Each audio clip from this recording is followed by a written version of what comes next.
కథా కుటీరానికి స్వాగతం. ఈ వారం మనం వినబోతున్న కథ తిరిగి వచ్చిన వసంతం. రాసిన వారు కొండముది నాగసులోచన. రమేష్ ఆఫీస్కి వెళ్ళాడు. హాయిగా ఊపిరి పీల్చుకుంది సాహిని. సాహినికి ఇల్లు నరకల్లా ఉంది. ఒక్క క్షణం ఉండాలని లేదు. ఇల్లంతా చిందరవందర. పని మనిషి ఇంకా రాలేదు. చాలా చిరాగ్గా ఉంది. ఆమెది సాయంత్రం షిఫ్ట్. మంచం మీద ఎంత దొర్లినా నిద్ర రావడం లేదు. టీవీ పెడితే ఏదో పాత సినిమా. భార్య కళ్ళొత్తుకుంటూ భర్తకు సేవ చేస్తున్న దృశ్యం. అంతా ట్రాష్. చాలా చిరాగ్గా ఉంది. ఏం చెయ్యాలి? బాల్కనీలోకి వచ్చి అటూ ఇటూ కాసేపు పచారులు చేసింది. టైం 10 గంటలు కావస్తుంది. రోడ్డు మీద ఆఫీస్ కోసం హడావిడిగా పోతున్న మనుషులు. అది కూడా అంత చూడాలని లేదు. మనసు అల్లకల్లోలం. లోపలికి వెళ్ళబోతూ కిందకు చూసింది. ఇంటి ఓనరు నల్లగా, లావుగా, వికారంగా ఉంది. చెట్లకు నీళ్లు పెడుతోంది. ఆమె తలెత్తి పైకి చూసి నవ్వి, పనైందా అంటూ పలకరించింది. ఏ పని? ఎవరి పని అని చిరాగ్గా అడగాలనిపించింది. కానీ బలవంతాన చిరునవ్వు మొహాన పులుముకొని, ఇంకా కాలేదండి, అదే చూస్తున్నా, పనమ్మాయి రాలేదు అంది. ఓ 10 నిమిషాలు కూర్చుని వెళ్దువురా సాదరంగా ఆహ్వానించింది ఆమె. బొత్తిగా పల్లెటూరు బయతులా ఉంది. మొదటి పలకరింపే ఏకవచన ప్రయోగం అనుకుంది మనసులో. ఇంటి ఓనరు కాదనలేకపోయింది. ఇల్లు ఖాళీ చేసి హాస్టల్లోకి వెళ్ళేదాకా అయినా ఈమెతో సఖ్యతగా ఉండాలి మరి. మెట్లు దిగి కిందకు వచ్చింది. ఇంట ఆమె నీళ్లు పట్టడం ఆపి ట్యూబ్ ముక్కల్లో పడేసి లోపలికి దారితీసింది. 2 పోర్షన్లు. కింద ఓనర్సు, పైన తన పోర్షన్. అద్దె కాస్త ఎక్కువే. అయినా వాకిట్లో తోట చూసి రమేష్ మురిసిపోయి వెంటనే అడ్వాన్స్ ఇచ్చేశాడు. ఈ ఇంట్లోకి చేరి 2 నెలలు అవుతుంది.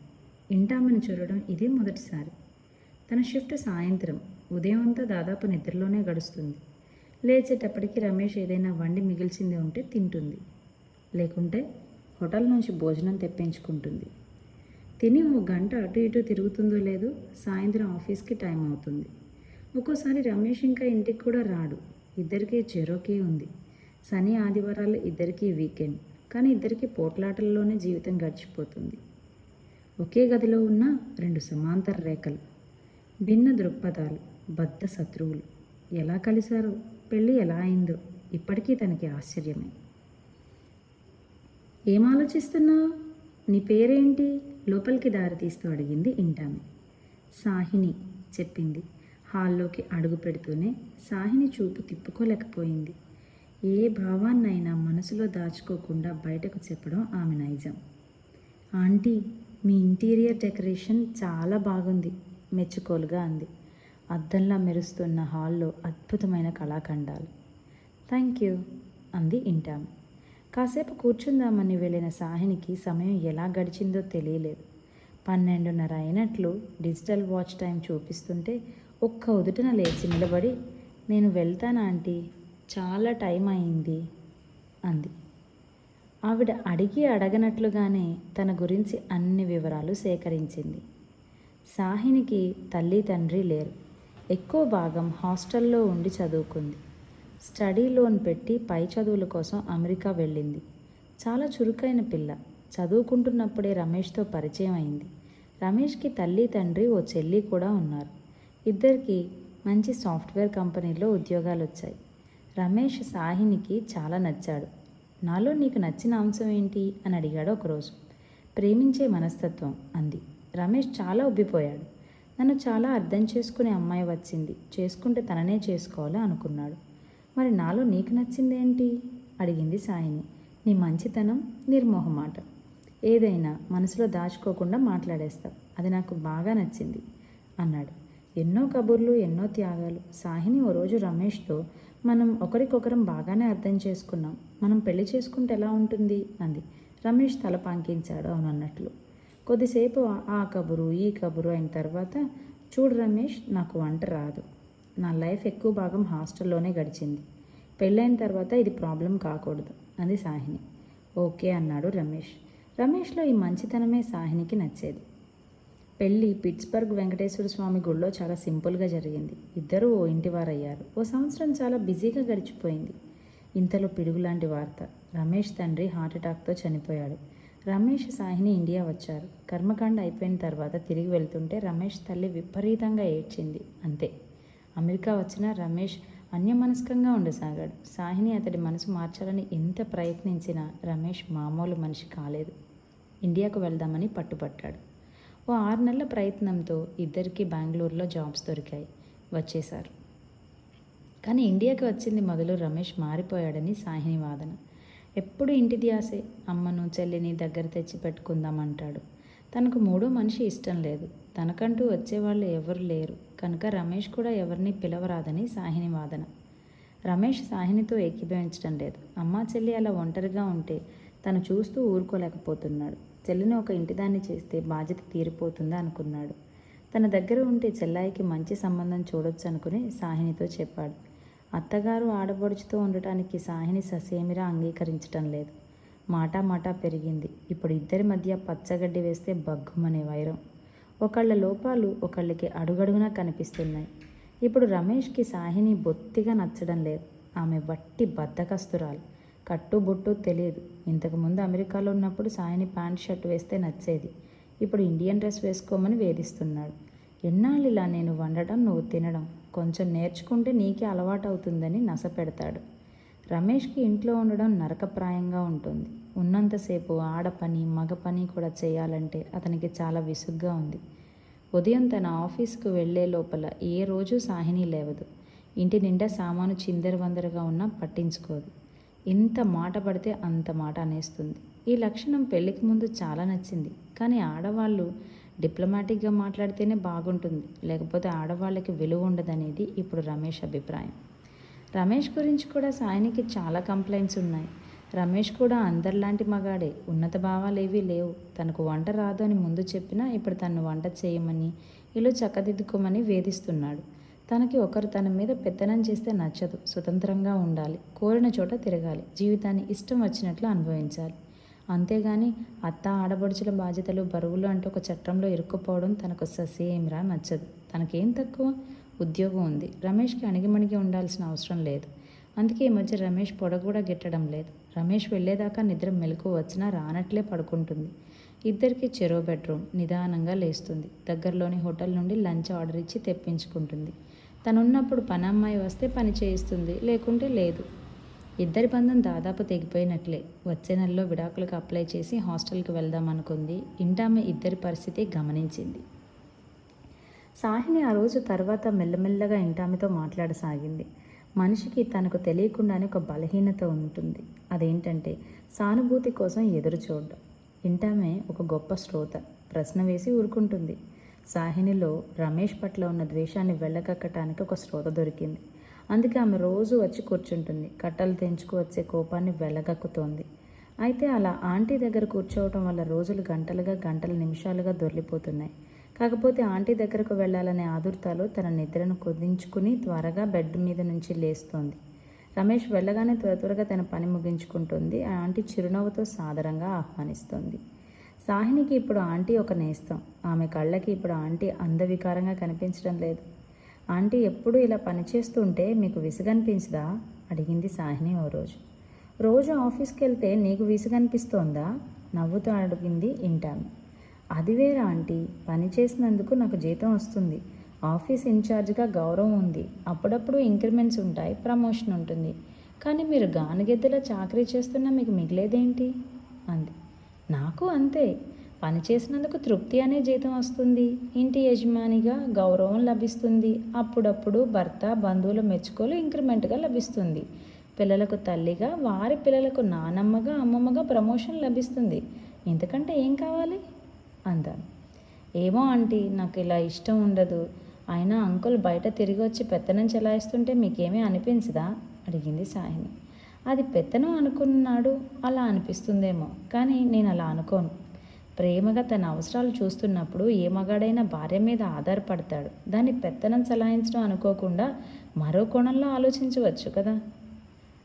ఆయన నేను లేకపోతే క్షణమైనా ఉండలేరు.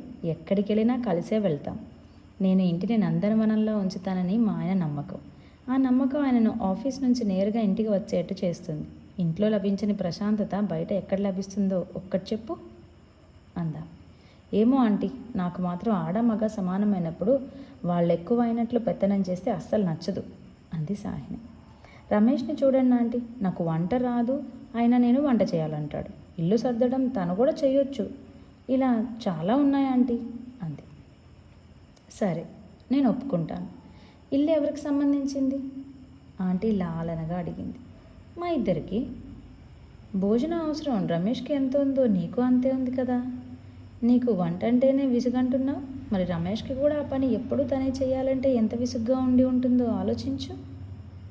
ఏ పనైనా ఓ రోజులోనో ఓ నెలలోనో రాకపోవచ్చు, కానీ నేర్చుకోవాలన్న కోరిక ఉంటే ఏదో ఒక నాటికి వస్తుంది. అలా కాక నాకు ఇష్టం లేదు, చెయ్యను అనుకుంటే ప్రతిదీ కష్టమే మెల్లగా నిదానంగా చెప్పిందామె.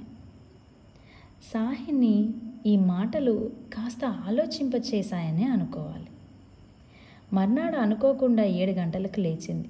మెల్లగా వంట ఇంటి వైపు అడుగులేసిన ఆమెకు రమేష్ వంటింట్లో తల వంచుకుని పాలు కాచుకోవడం కనిపించింది. ఈ మధ్య రమేష్ని చూసి చాలా కాలం అయింది. నైట్ డ్రెస్లో ఉన్నాడు. లైట్గా పెరిగిన గడ్డం.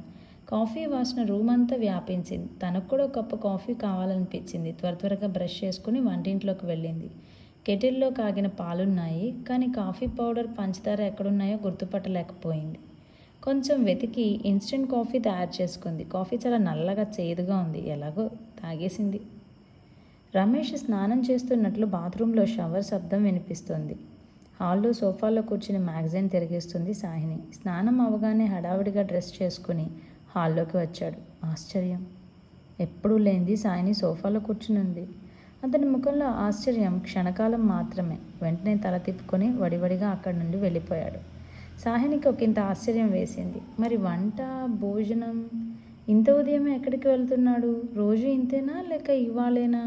అసలు ఇంట్లో ఏం జరుగుతుందో సాహినిలో ఒక రకమైన అసహనం. లేచి అటు ఇటు తిరగసాగింది. ఇంత ఉదయమే పనమ్మాయి కూడా రాదు, ఆకలిగా ఉంది, ఏం చేయాలి అనుకుంటూ ఫ్రిడ్జ్ తలుపు తీసింది. ఫ్రిడ్జ్లో సగం సగం వాడేసిన బ్రెడ్ ప్యాకెట్, కొంచెం మిగిలిన కూరలు, సగం ఖర్చయిన సాస్ బాటిల్.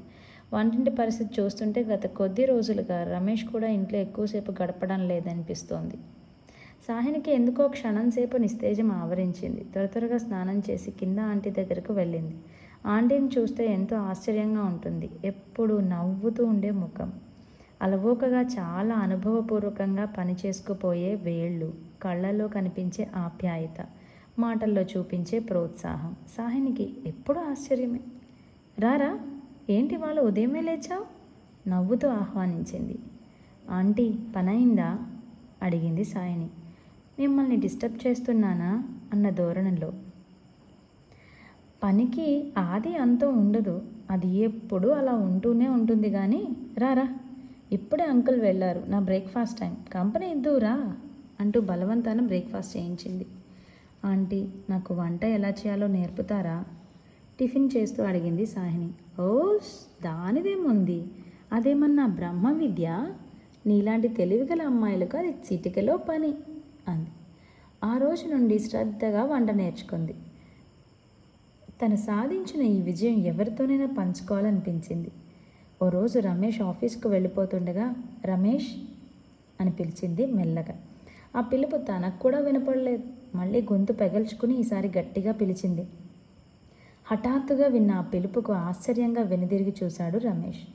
సాహిని అలా పిలిచి ఎన్ని నెలలైందో ఏమిటి అన్నట్లు చూశాడు. బ్రేక్ఫాస్ట్ చేస్తావా అని అడిగింది. ఆమెలో ఇదివరకటి కరుకుతనం లేదు, అభ్యర్థన ఉంది. నువ్వు చేశావా? ఆశ్చర్యంగా నమ్మలేనట్లు అడిగాడు. అంది. రమేష్ ఎక్కువ బెట్టు చేయకుండా వచ్చి తిన్నాడు. అతని కళ్ళల్లో మెరుపు. వెరీ టేస్టీ ప్రశంసగా అన్నాడు. సాహినికి ఆ మెచ్చుకోలు చాలా ఉత్సాహాన్ని ఇచ్చిందనే చెప్పాలి. ఆ రోజు ఆఫీస్లో కూడా తన టీమ్మేట్స్ మేడం చాలా ఉత్సాహంగా కనిపిస్తున్నారన్నప్పుడు కామెంట్ చేయలేదు. చిరునవ్వు నవ్వి ఊరుకుంది. సాహినిలో ఇప్పుడు అన్ని విషయాల పట్ల ఇదివరకటి కంటే శ్రద్ధ పెరిగింది. ప్రతిదీ ఎంతో ఇంట్రెస్ట్గా చేయడం వల్ల ఇంట్లో కంటే కూడా ఆఫీస్లో చాలా మంచి స్పందన వచ్చింది. ఇదివరకు నిస్తేజంగా ఉండేది, ఏం మాట్లాడినా కట్టె విరిచినట్లు ఉండేది. ఇప్పుడు ఆమెలోని మార్పుని టీమ్మేట్స్ కూడా గుర్తించారు. మేడం, మీలోని ఈ స్పిరిట్ చూస్తుంటే ఎంత పెద్ద ప్రాజెక్ట్ అయినా చేయగలమనిపిస్తుంది అంటుంటే సాహిని విజయగర్వంగా చూసింది. ఆంటీ ఈ మధ్య ఒక మాట అంది, ఇంట గెలిచి రచ్చ గెలవమని. ఈ గౌరవం, ఈ ఇన్సెంటివ్లు ఎవరి కోసం? అసలు సుఖానికి నిర్వచనం ఏమిటి? స్త్రీ పురుషుల అనుబంధానికి పునాది ఏమిటి? సంపూర్ణ మహిళ అంటే ఎవరు? ఆంటీ ఏ కోవలకు వస్తుంది? తనే కోవకి వస్తుంది. స్త్రీ తరతరాలుగా వంచబడటం, పురుషాధిక్య ప్రపంచం, ఇదంతా ఏమిటి? స్త్రీ పురుషులు ఇద్దరిలో ఎవరు అధికం? ఇప్పుడు తన రమేష్ నుండి విడిపోతుంది, ఇంకొకరిని చేసుకుంటుంది. అక్కడ తనకు సుఖం లభిస్తుందా? ఆ వ్యక్తి తన నుండి ఏం కోరుకుంటాడు? అసలు అన్నింటికంటే ముందు తన రమేష్ నుండో లేక జీవితంలోనో ఏం కోరుకుంటుంది? సాహినికి ఆలోచించిన కొద్దీ తీరం చేరిన నావకు గమ్యం తెలియనట్లుంది. ఆ మన్నాడే ఆంటీతో తన భావాలను పంచుకుంది. ఆంటీ కొద్దిసేపు ఏం మాట్లాడలేదు. తర్వాత అంది, మీ జనరేషన్ వాళ్ళతో సమస్య ఇదే. అసలు నీకేం కావాలో నీకే తెలియదు. స్వేచ్ఛా విహంగంలా ఉందామనుకున్నప్పుడు అసలు పెళ్ళే చేసుకోకుండా ఉండాల్సింది. వివాహ వ్యవస్థలో ప్రేమపూర్వక పరస్పర సర్దుబాటు తప్పనిసరి. స్వేచ్ఛను కోరుకోవటంలో తప్పులేదు, కానీ ఎల్లలేని స్వేచ్ఛ ఎక్కడో అక్కడ ఆగాల్సి ఉంటుంది. పోనీ ఒక పని చేయి, ఎలాగో విడిపోదాం అనుకుంటున్నారు కదా, చివరిసారిగా నా మీద నమ్మకంతో రమేష్తో మాట్లాడు. ఇద్దరు ఎవరికి వారుగా కాక ఒకరి కోసం ఒకరుగా ఒక్క 10 రోజులు ఉండండి. అప్పటికీ మీకు కుదరకపోతే నువ్వు విడాకులుగా అప్లై చేయి అంది. సాహిని తల పంకించింది, కానీ రమేష్కి ఎలా చెప్పాలన్నదే సమస్య. ఆంటీ భార్యాభర్తల మధ్య కలగ చేసుకోవడానికి ఇష్టపడలేదు. రికమెండేషన్తో వివాహ బంధం ఎన్నాళ్ళుంటుంది చెప్పు? సర్దుకుపోవాల్సింది మీరు. మీ ఇద్దరూ పరిష్కరించుకోవాల్సినవి ఎన్నో ఉండొచ్చు అంది. సాహిని తల పంకించింది, కానీ ఎక్కడో అనుమానం. మానవ సంబంధాల గురించి ఆమెలో ఎన్నో ప్రశ్నలు, అనుమానాలు. వాటికి పరిష్కారం వెతికేందుకు ఆమె దగ్గర టైం లేదు. మరో 2 వారాలు గడిచిపోయాయి. సాహినికి ఆఫీస్లో పని ఎక్కువైంది. వస్తు కూడా పని ఇంటికి తెచ్చుకుంటోంది. శని ఆదివారాలు కూడా పని చేస్తుంది. దాంతో సాహిని బాగా అలసిపోయింది. దానికి తోడు ఆఫీసులో కొందరికి వైరల్ ఫీవర్ వచ్చింది. సాహినికి కూడా వచ్చింది. ఒళ్ళు కాలిపోతుంది. ఆఫీస్కి వెళ్ళినప్పుడు బాగానే ఉంది. గంట తర్వాత స్పృహ కోల్పోయింది. అచేతనంగా పడి ఉన్న ఆమెను కొలీగ్స్ హాస్పిటల్లో చేర్చారు. రమేష్కి ఫోన్ చేశారు. రమేష్ హడావుడిగా వచ్చాడు. అన్ని టెస్టులు చేశారు. మరో 24 గంటలు గడిస్తే కానీ ఏ మాట చెప్పలేమన్నారు. రమేష్ని లోపలికి రానివ్వలేదు. లాంజ్లో ఒక్కడు కూర్చున్నాడు. రమేష్కి ఆ ఒంటరితనం భరింపరానిదిగా ఉంది. ఇంటి ఓనర్కి ఫోన్ చేశాడు. ఆంటీ వచ్చింది. ఆంటీకి సాహినికి మధ్య చాలా పరిచయం ఉందన్న సంగతి రమేష్కి తెలియదు. ఆంటీ అన్నీ తెలిసిన దానిలా, మీ అమ్మగారిని పిలిపించు అంది. ఆమె అలా అనేదాకా రమేష్కి ఆ ఆలోచనే రాలేదు. వెంటనే ఫోన్ చేశాడు. అమ్మ, చెల్లి మర్నాడు ఉదయానికల్లా దిగారు. సాహినికి టెంపరేచర్ కంట్రోల్ కావడానికి మరో వారం పట్టింది. ఈ వారం రోజులో ఆమెకు స్పృహ వస్తోంది, పోతోంది. కళ్ళు తెరిచినా ఎవరిని గుర్తించే స్థితిలో లేదు. వైరల్ ఫీవర్ అవడాన ఆ వార్డులోకి ఎవరిని అనుమతించట్లేదు. రమేష్కి ఆ వారంలో ఆఫీస్ పని మీద సింగపూర్ వెళ్లాల్సి ఉంది. అన్నీ రెడీ అయిపోయాయి. కానీ అమ్మా చెల్లెలు ఊరు కాని ఊళ్ళో ఏం తంటాలు పడతారో అని తన ప్రయాణం క్యాన్సిల్ చేసుకుందామని అనుకున్నాడు. కానీ ఆంటీ ధైర్యం చెప్పి పంపించింది. సాహిని జ్వరం తగ్గుముఖం పట్టింది. వారం తర్వాత ఆమెను డిశ్చార్జ్ చేశారు. రమేష్ తల్లి సునైన, చెల్లెలు మంజరి సాహినిని క్షణం విడవకుండా సపర్యలు చేశారు. ఇంటికి వచ్చిన తర్వాత సాహిని త్వరగా కోలుకోవడానికి కారణం వారిద్దరేనని చెప్పొచ్చు.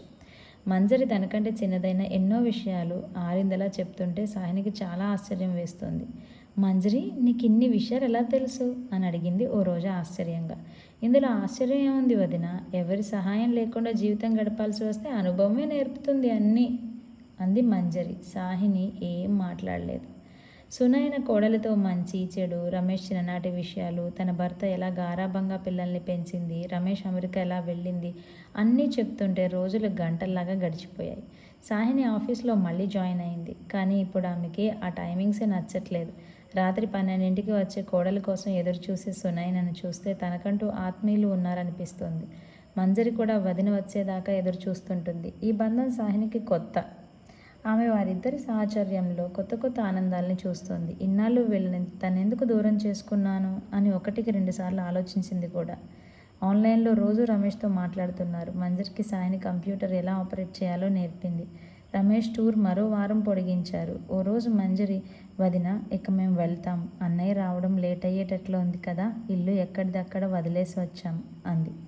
సాహినికి ఆ మాటలు చాలా బాధను కలిగించాయి. సునయన కూడా కలగజేసుకుని అవునమ్మా ఇక వెళ్తాం అంది. అత్తయ్య, ఇన్నాళ్ళు మీరు అక్కడ ఎలా ఉన్నారో తెలియదు కానీ ఇప్పుడు మాత్రం మీరు లేకుండా నేను ఉండలేను అంది సాహిని. మళ్ళీ తనే ఒక క్షణం ఆలోచించి ఓ పని చేద్దాం, మనం ముగ్గురం కలిసి అక్కడికి వెళ్ళి ఇల్లు ఖాళీ చేసి వచ్చేద్దాం అంది. ఓ వారం రోజుల్లో ఇల్లు ఖాళీ చేసి బెంగళూరు వచ్చేశారు. ప్రస్తుతం మంజరికి సాహిని, రమేష్ సంబంధాలు చూస్తున్నారు. మీ ఎరుకలో ఎవరైనా ఉంటే కాస్త వివరాలు చెప్పండి. ఇదండి ఈ వారం కథ. మరో వారం మళ్ళీ సరికొత్త కథతో కథా కుటీరంలో కలుసుకుందాం. అంతవరకు సెలవు.